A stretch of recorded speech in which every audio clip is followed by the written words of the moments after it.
Ура! Мы на краю земли. Именно так переводится слово «Ямал» с языка коренных жителей полуострова ненцев. И да, мы снова здесь. Только посмотрите на эту красоту. Ну как сюда не вернуться? Эти завораживающие ландшафты свободно простираются до берегов одного из самых холодных северных морей – Карского. Но люди здесь, напротив, очень теплые и душевные. Иначе как объяснить богатую палитру красок в национальных нарядах и изделиях местных мастеров? Вы всегда в выходные такие все наряженные здесь? Ну, сейчас проходит здесь фестиваль «Душа тундры», Так, что это за фестиваль? куда съезжаются мастера со всего Ямала, и не только Ямала, и показывают все свое мастерство. Так это нам так повезло, получается, что мы Я думаю, что да. что можно вообще из Салехарда никуда не уезжать и, в принципе, увидеть весь Ямал. Этнофестиваль «Душа тундры» — это ежегодное событие для всех, кто готов окунуться в мир северных народов и прочувствовать их культуру.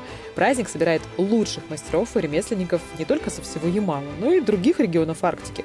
С каждым можно пообщаться, попробовать узнать секреты народного искусства, еще и попросить мастер-класс. Ну и, конечно, здесь много танцуют и поют. Ведущие творческие коллективы и артисты фольклорного жанра делают это так зажигательно, что устоять невозможно. Какое-то магическое звучание у традиционного музыкального инструмента народа ханты. Торт саплюх чем-то напоминает арфу. Его делают из цельного куска дерева, полый ствол служит резонатором, а корень — грифом. Валентин Вальгамов — артист и хранитель древних традиций народа ханты. Владеет этим инструментом в совершенстве. Он согласился дать мне небольшой урок. Третья, пятая.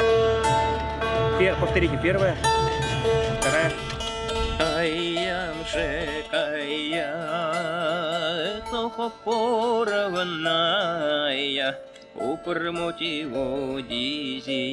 Это моя походная. Это вот я рюкзачок сделала дочери. Это сумочка такая? Это рюкзак. Такая уже деловая. Тут. У нас ни одна работа не похожа на другую. Да? Все разные? Они все разные должны быть. Можно приехать ко мне. У меня там девочки все вышивают. Неожиданный шопинг. Шопинг в тундре. Нам нужно добраться вертолетом и на лодке. Ну что, едем за сумочкой? Ярсале или Песчаный мыс, так с ненецкого языка переводится название села, административный центр Ямальского района. От столицы региона его отделяет всего 200 километров. Но сейчас, в начале лета, добраться сюда можно только на вертолете. Мы прилетели в Ярсале. Я вам скажу, что полет на вертолете – это уже приключение. На горизонте Урал, под тобой острова, море зелени, облака в воде отражаются. В Ярсале и прилегающей тундре проживает около 7,5 тысяч человек. Но населенный пункт выглядит настоящим оазисом посреди тундры. Он действительно один из самых красивых и благоустроенных на Ямале. В райцентре помимо всех необходимых госучреждений есть больницы и детские сады, МФЦ и почта, магазины, неплохая гостиница и несколько кафе, а еще самая большая в России школа-интернат. Здесь обучается около 1500 детей. В основном из семей оленеводов. На каникулах их на вертолетах отправляют к родителям в Чумы. Все остальное время они живут и учатся в интернате. Но наше путешествие здесь не заканчивается, и нужно двигаться дальше. На катере.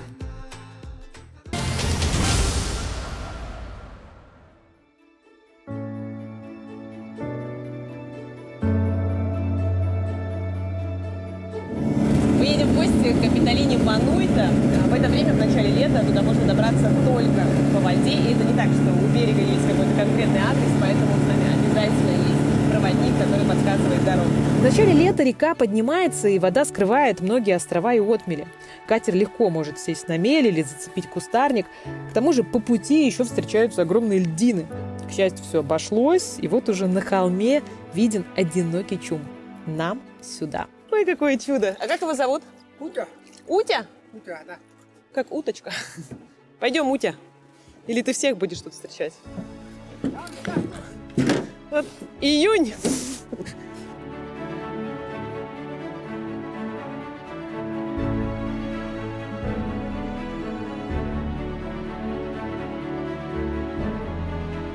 Мы с Капитолиной Хатювной познакомились всего несколько дней назад, но приехали как будто к старым знакомым.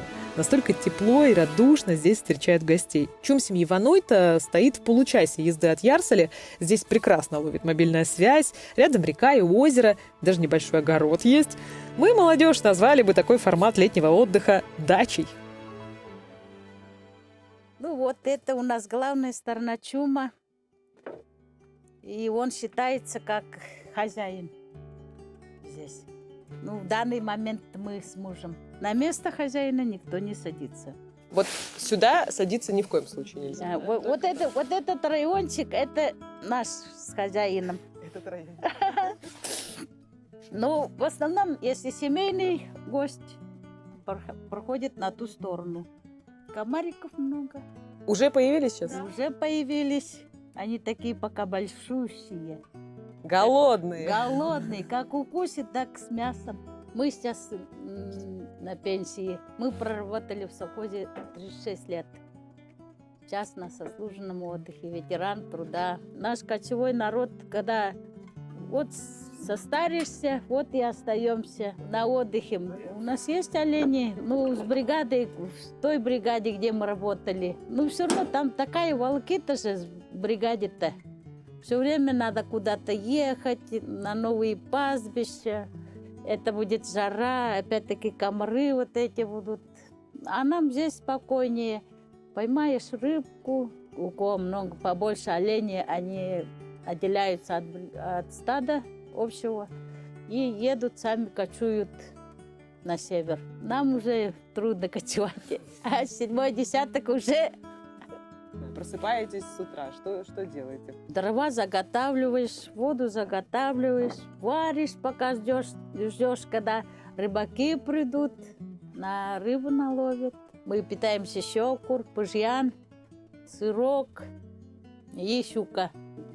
Ну, ее жарить больше, котлеты делаешь. Ну, все так же делаешь, котлеты, жаришь, варишь. Меню-то должно быть все время разнообразное тоже. А как вы с супругом познакомились? У вас там тоже как все, как в сказках? Мы познакомились с ним в школе еще. Это сколько лет вы уже вместе? 40 лет. Мы уже 40 лет вместе. И прям не ссоритесь, наверное, да? Конечно. С кем не бывает. Это же жизнь. В жизни все бывает. Только надо уметь прощать и очень-очень любить. Муж Капитолины Хатювны, Санти Евальевич, потомственный оленевод. И даже сейчас на пенсии он не оставляет свои ремесла. Мастерит нарты, рыбачит, занимается хозяйством. Капитолина в свободное время занимается рукоделием. Как ее супруг, тоже сохраняет свое мастерство и старается передать его детям. Ее дочки, кстати, уже стали известными мастерицами и тоже участвуют в фестивале. Тут мы живем в такой красоте, на просторе. Столько нарт стоит. Вот что это такое? Это какие-то соседи, которые в будущем приедут или что? Нет, это все наше. У нас большая семья. Вот у этой большой семьи есть 2 ЧУМа. Есть комплекты осенне-весенние. У каждого члена семьи своя нарта, которая наполнена его вещами. То есть это как шкаф просто такой, да? Это да, как по понятиям, вот это как шкаф. Где хранятся зимняя одежда, потом ее меняют на летнюю. Да. Хранятся ягушки у девчонок. Это платье? Это вот эти. Вот такие, как у вас? Да, с узором, без узоров. А вы же сама шили, да, вот это Да, вот? я сама шью. Я даже не знаю, как это, как шуба назвать или что это такое красивое. Да, это, Ягушка. Да, ягушка. Но она заменяет шубу. Но гораздо теплее. В ней можно 50 градусов пройтись по морозу. И не холодно. И не холодно. Свадебные наряды у нас обязательно белые. Идеально белые шкуры оленя забиваются специально. Шапка белая, кисы белые и ягушка белая. Красиво. Красиво. Капитолина, ну вы светлоглазая такая, да? Это редкость или это что? Да, это редкость не у всех. Это мне досталось от бабушки. Бабушка у меня была хантейка. Когда вот яркая весенняя погода, они раньше у меня меняли цвет. Вот синие становились под погоду, а вот пасмурная погода, они какие-то темно-зеленые становятся. Можно из ЧУМа не выходить, по глазам уже определить, какая там погода. Да нет, Делает замшу из оленей шкуры. Пойдем смотреть. Вот, пойдем посмотрим, как это делается. В конечном итоге у него получается лассо, ловить оленей. Он называется аркан или тынзян. Мгм. На нашем тынзян он называется. Вот такая работа. То есть нужно просто снять вот эту вот верхнюю... Это шерсть надо убрать. В нашем деле нет никаких машинок. У нас вот все вручную. Ну, такой есть запах, но не скажу, что прям вот... Но она сейчас, наверное, отмылась. Ну, от дожди же него были. едкий запах такой. Я же никогда не делала замшу, а тут буду говорить, что Замшу я делала. я делала замшу. Вот замшевые сапоги сама сделала.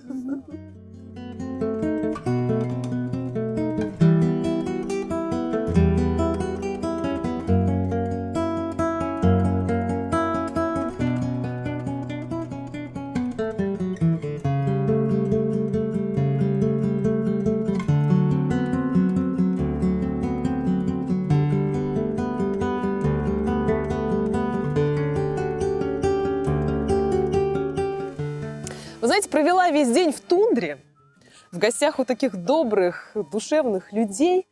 Как-то сразу начинаешь ценить тишину, вот эту особую теплоту чума, огонь, потрескивающий в печке. И я поняла, что дня-то мало. Я, пожалуй, останусь. А вы езжайте. Случайное знакомство полностью изменило наши первоначальные планы, но я ни минуты не пожалела об этом. В очередной раз убеждаюсь, что настоящие приключения начинаются тогда, когда можешь отказаться от заранее продуманного пути и принять тот сценарий, который приготовила тебе жизнь.